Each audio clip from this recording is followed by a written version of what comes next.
চিন্ময় ইস্যুতে এবার ভারতকে কড়া হুঁশিয়ারি দিলেন বিএনপির রিজভী। বলেছেন, ভারতের মায়া কান্না হিন্দুদের জন্য না, এই কান্না হাসিনাকে পুনর্বাসনের কান্না। এ সময় রিজভী আরও কড়া হুঁশিয়ারি উচ্চারণ করেন। কি বললেন রিজভী, ভারতকে কি হুঁশিয়ারি দিলেন তিনি, তা নিয়ে বিস্তারিত থাকছে প্রতিবেদনের বাকি অংশে। আর কেটিভি নিউজ 24 চ্যানেল থেকে আপনাদের সাথে আছি আমি মেহেদি হাসান।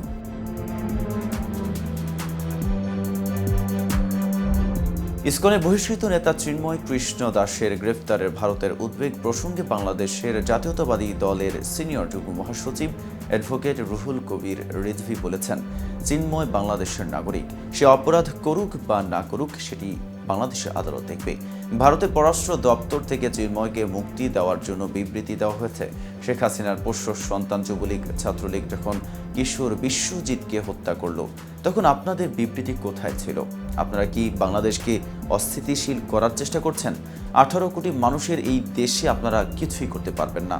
দেশের সার্বভৌমত্ব রক্ষায় ভারত নাক গলালেই ভালো কিছু হবে না। বৃহস্পতিবার বিকেলে রাজশাহী বিশ্ববিদ্যালয়ের শহীদ বুদ্ধিজীবী স্মৃতি ফলক চত্বরে ঐতিহাসিক বিপ্লব ও সংহতি দিবস উপলক্ষে গ্রন্থের মোড়ক উন্মোচন ও রচনা প্রতিযোগিতা পুরস্কার বিতরণী অনুষ্ঠানে প্রধান অতিথির বক্তব্যে রিজভী এসব কথা বলেন। বিশ্ববিদ্যালয় শাখা ছাত্রদল এই অনুষ্ঠানের আয়োজন করে।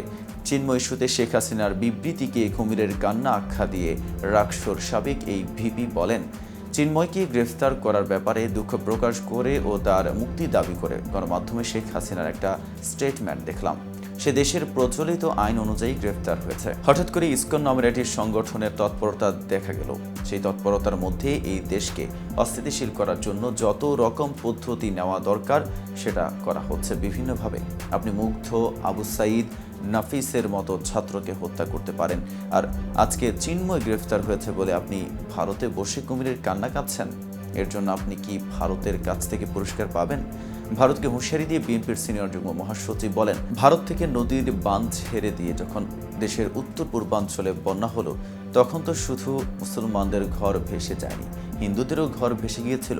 সেদিন তো ভারতের পররাষ্ট্র দপ্তরের মায়া দেখলাম না। গত জুলাই আন্দোলনে প্রায় 2000 শিশু, তরুণ, কিশোরকে নির্বিচারে হত্যা করলো শেখ হাসিনা। তখনও তো আপনাদের মায়া দেখলাম না। সেই হাসিনাকে আপনারা আবার আশ্রয় দিলেন। আজকে সার্জিস হাসনাত বলছে তাদের দুর্ঘটনার পেছনে ইসকনের হাত রয়েছে। এগুলো কি হচ্ছে? আপনারা কি বাংলাদেশকে অস্থিতিশীল করার চেষ্টা করছেন? 18 কোটি মানুষের এই দেশে আপনারা কিছুই করতে পারবেন না।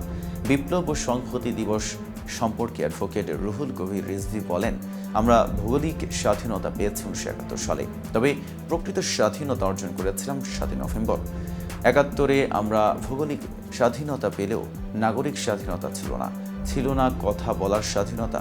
আর এই না থাকার মধ্যেই কুড়াল নিয়ে সাবেক প্রধানমন্ত্রীর বাবা গণতন্ত্রের বৃক্ষকে কেটে টুকরো টুকরো করে একদল গঠন করে নাম দিলেন বাকশাল।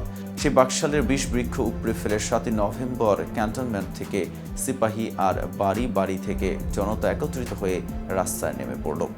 এই চেতনা ছিল সার্বভৌমত্ব ও স্বাধীনতাকে রক্ষা করা আর গণতন্ত্রকে পুনরুদ্ধার করার। স্বাধীনতা যুদ্ধকে যারা বিজয়ের পথে নিয়ে গেছেন তারা যদি মহান হন, শেখ মুজিবের অবস্থান তখন খাটো হবে। শেখ হাসিনা এটি জানতেন।